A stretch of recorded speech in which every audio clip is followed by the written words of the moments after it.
الحمد لله رب العالمين الرحمن الرحيم مالك يوم الدين إياك نعبد وإياك نستعين اهدنا الصراط المستقيم صراط الذين أنعمت عليهم غير المغضوب عليهم ولا الضالين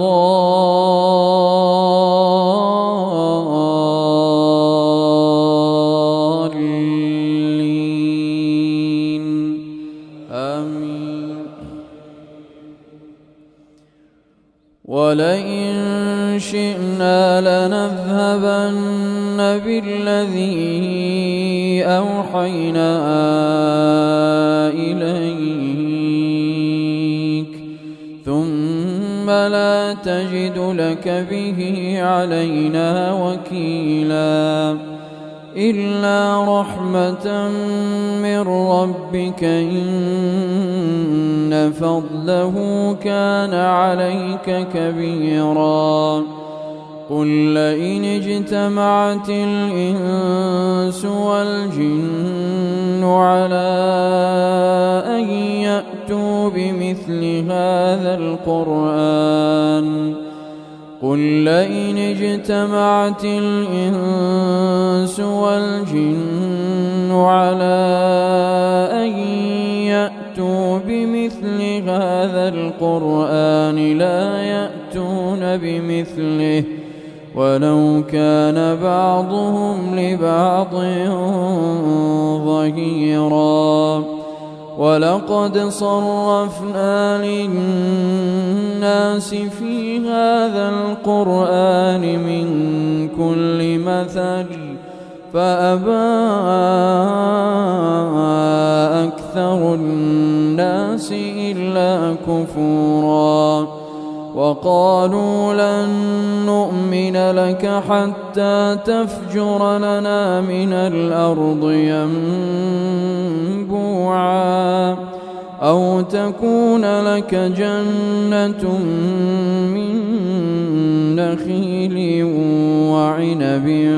فتفجر الأنهار خلالها تفجيرا أو تسقط السماء كما زعمت علينا كسفا أو تأتي بالله والملائكة قبيلا أو يكون لك بيت من زخرف أو ترقى في السماء ولن نؤمن لرقيك حتى تنزل علينا كتابا نقرأه. قل سبحان ربي هل كنت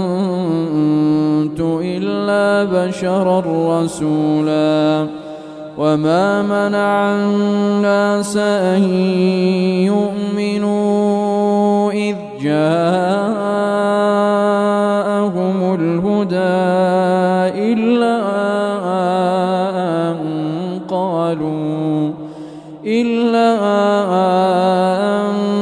قالوا أبعث الله بشرا رسولا. قل لو كان في الأرض ملائكة يمشون مطمئنين لنزلنا عليهم من السماء ملكا رسولا. قل كفى بالله شهيدا بيني وبينكم إنه كان بعباده خبيرا بصيرا. ومن يهد الله فهو المهتد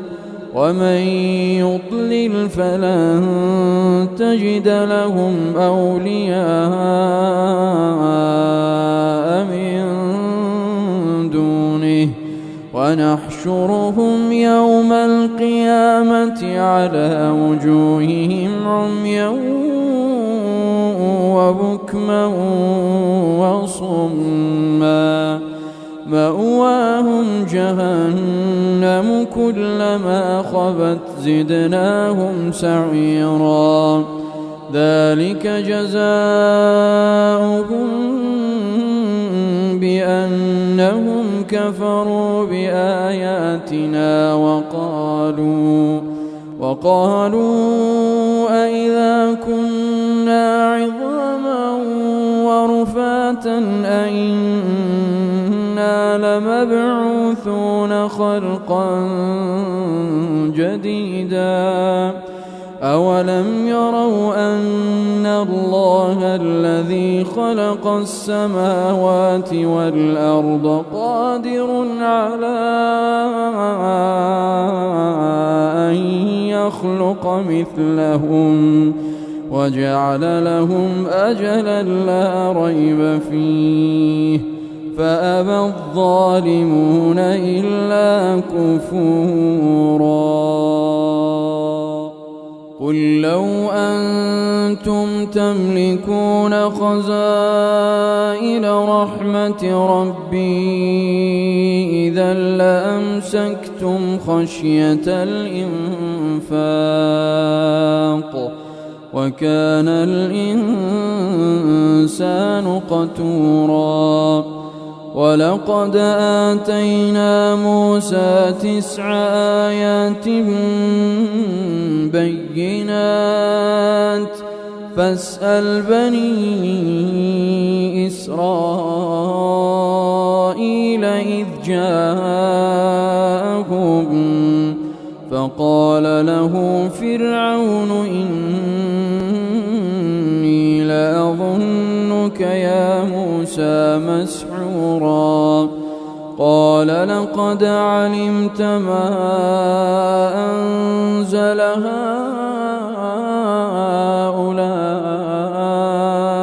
إلا رب السماوات والأرض بصائر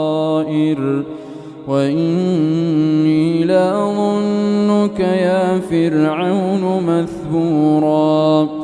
فأراد أن يستفزهم من الأرض فأغرقناه ومن معه جميعا وقلنا من بعده لبني إسرائيل اسكنوا الأرض فإذا جاء وعد الآخرة جئنا بكم لفيفا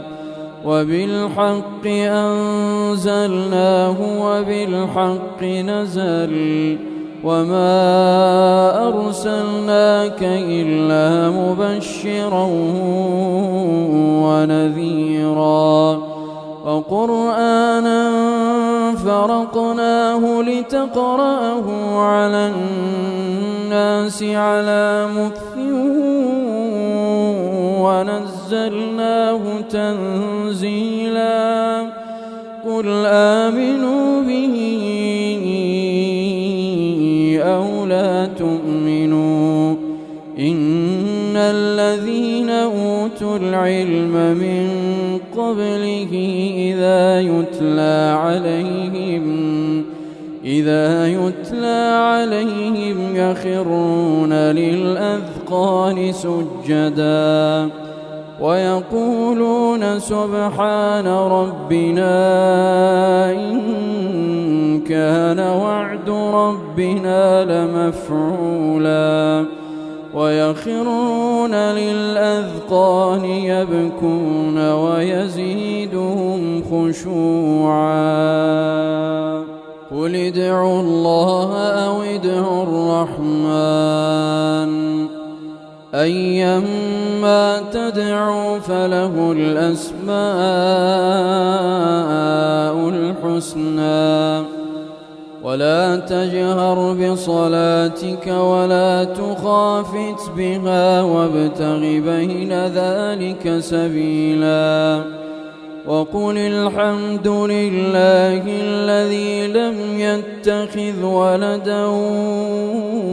ولم يكن له شريك في الملك ولم يكن له ولي من الذل وكبره تكبيرا.